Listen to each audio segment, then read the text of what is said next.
আসসালামু আলাইকুম। Welcome to my channel. দীর্ঘদিন পরে আমি আপনাদের মাঝে আবারও ফিরে এসেছি একটা রেসিপি নিয়ে।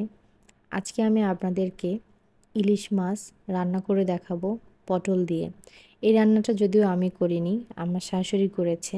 আর আজকে সেই রেসিপিটাই আপনাদের সাথে শেয়ার করব। খুব সিম্পল একটা রেসিপি।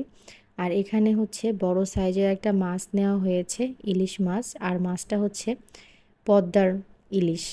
আর এখন চারিদিকে ইলিশ মাছের ছড়াছড়ি, দাম কমেছে।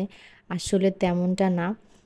যেই মাছগুলো 2200, 2300, 2500 ছিল, সেই মাছগুলোর বাজারে কেজি 1800, 1900 করে বিক্রি হচ্ছে, যে যেমন দাম রাখতেছে আর কি। অতএব গুজবে কান দেওয়ার কিছু নাই। আর মাছটা বেশ ভালো ছিল। মাছটা মানে সদ্যই আর কি ধরা হয়েছিল, আপনারা দেখে বুঝতে পারবেন। মাছটা পচা ছিল না, পেটটা নরম ছিল না।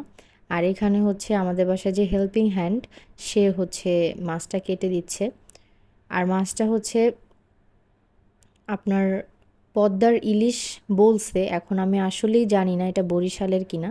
তবে মাছটা খেতে ভালোই ছিল, মন্দ ছিল না। আর এদিকে হচ্ছে তরকারি রান্না করা হবে, পাতলা ঝোল। এই জন্য হচ্ছে মাঝখান থেকে পেটিটা আলাদা করে নেওয়া হয়েছে, আর পিঠের কাছের মাছটা আলাদা করে নেওয়া হয়েছে, আর মাথাটাও নিয়েছে কেটে টুকরো করে। তারপর হচ্ছে মাছগুলোকে কেটে ধুয়ে হলুদ আর লবণ মেখে আমার শাশুড়ি এক সাইডে রেখে দিয়েছে।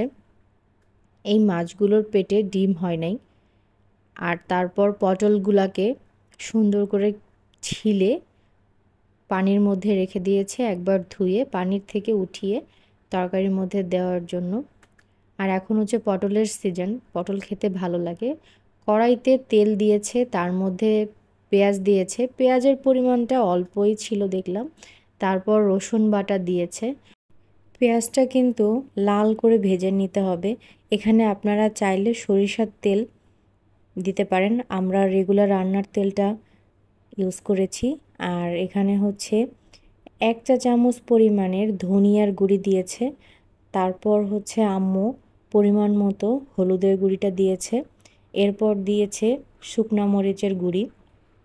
শুকনো মরিচের গুঁড়িটা হচ্ছে 1 চা চামচই দিয়েছে। আপনারা যে যেমন ঝাল খাবেন সেই অনুযায়ী দিতে পারেন। এই রান্নাটা খুবই সিম্পল একটা রান্না। তারপর লবণ দিয়েছে। এরপর হচ্ছে বেশ কিছুক্ষণ এই মশলাটাকে কষিয়েছে। তারপর কাঁচামরিচ দিয়েছে।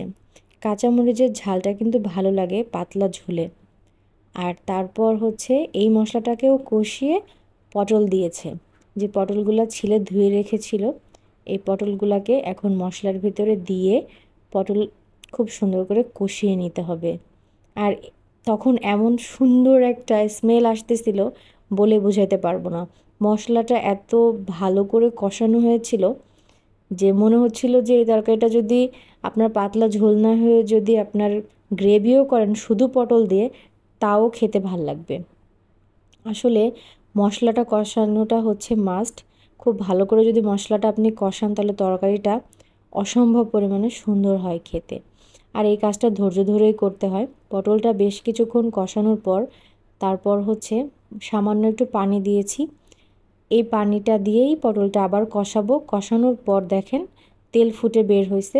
এরপরে যেটা করব সেটা হচ্ছে ঝোলের পানি দিয়ে দেব। যেহেতু বলছি ইলিশের পাতলা ঝোল, এই কারণে বেশি করে ঝোলের পানিটা দিয়ে দিলাম। এরপর একটু নাড়াচাড়া দিয়ে এর ভেতরে যেই মাছগুলো হলুদ লবণ মেখে রেখেছিলাম, ইলিশ মাছ, সেই মাছগুলো সব দিয়ে দিব।